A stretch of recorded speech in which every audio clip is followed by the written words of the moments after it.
waraaqahan wadaa ma hadan liibaan wadan wadeed gurigayga ayaa hor taagan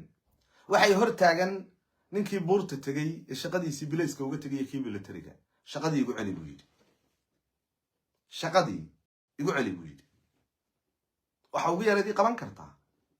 shaqadii igu celi shalay waxaad lahayd ololuhu ha dhamaado saadamba waxaad lahayd xukuumadda hal la dhaariyo maantana waxaad leedahay waa la dhaariyay la yarsugo deetana xukuumaddu way cusubtay 5 bilood baa la maraya war shaqadii igu celi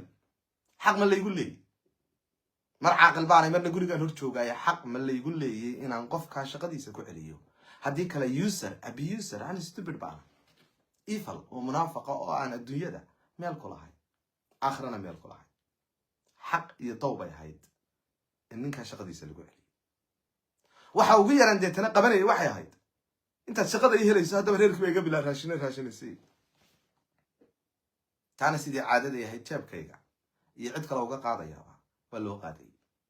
hadda waa gurigayga wallahi askartayna ka waraysan iyo 6 qof iyo dariska iyo jaarka waxa hor fadhiya intaasoo islaamood subaxii marka gaariga ku baxayo